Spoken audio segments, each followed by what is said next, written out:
yang cinta bersemi usai dikenalkan oleh sang kawan Ziva Magnolia. Tak menyangka bukan jika pelantun lagu Menyesal ini begitu berjasa bagi Iki dan Leni hingga akhirnya bisa langgeng ke pernikahan.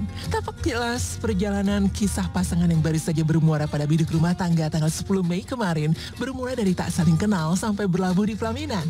Tentunya semua itu sulit terjadi kalau saja Ziva tidak usil dengan berpura-pura memberikan salam dari Mahalini kepada Rizky Febian agar keduanya bisa saling dekat. Jadi awal ceritanya itu aku tuh random banget. Emang karena kan awalnya aku sama Kak Iki itu punya project, kita bikin lagu Terlukis Indah.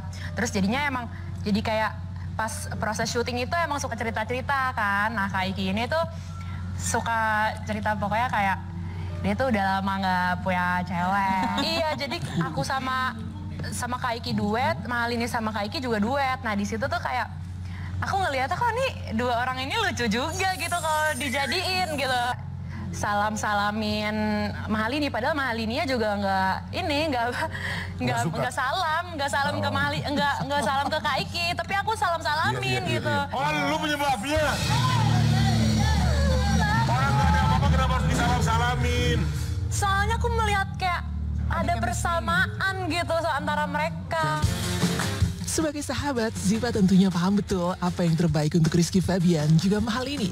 Sudah saling akrab cukup lama, usai mengikuti ajang pencarian bakat bernyanyi, Ziva pun merasa bahwa bisa saling melengkapi baik buruknya usai melihat chemistry mereka di atas panggung. Makin gencar, penyanyi berusia 23 tahun itu akhirnya kembali beraksi untuk menjodohkan Iki dan Leni dengan mengajak mereka berlibur bersama di Bali. Dari konser itu, aku kayak ngajak-ngajak, kan liburan tuh pas akhir-akhir tahun. Mau ke Bali? Iya ke Bali, kayaknya mau ikut ke Bali gitu. Terus pas akunya udah pulang, merekanya di Bali udah berlibur. Enggak berlibur, lagi nyanyi sama Kak Aan gitu-gitu. Mereka ngedate pertama kali di Bali. Pokoknya kayak ketemuan sama teman-teman yang lain juga. Gitu. Oke. Udah tuker-tukeran nomor telepon gitu kali ya. Aku lihatnya seneng aja sih, soalnya kayak apa ya? Pokoknya yang aku lihat sih mereka ada kesamaan gitu loh, jadinya kayak udah natural aja kayak gitu. Seneng banget sih lihatnya. Udah dari sananya gitu ya.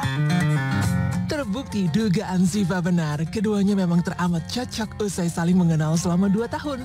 Menjalin kasih sebagai sepasang kekasih, kini tak ada lagi yang bisa memisahkan mereka. Usai menjadi sepasang suami istri, keduanya akan terus menua bersama hingga ajal memisahkan.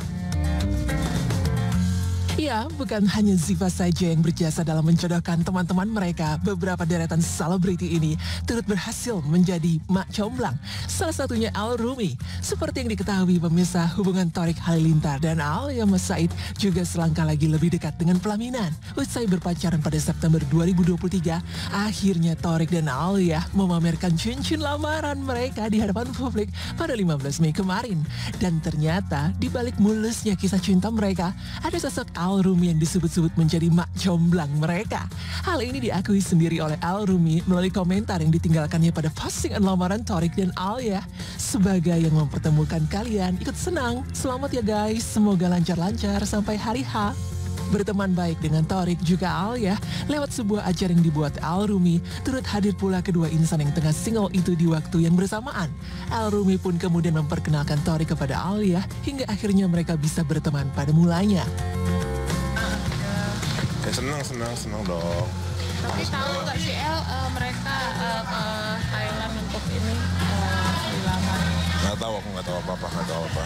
Cuman taunya dari postingan sama kayak kalian, aku juga taunya dari postingan. Tapi memang benar El yang awalnya menjodohkan mereka atau gimana sih El cerita? Enggak, aku nggak menjodohkan, hanya mempertemukan. Jadi kebetulan waktu itu aku habis nonton konser sama Aal, nonton konser Dewa di GBK.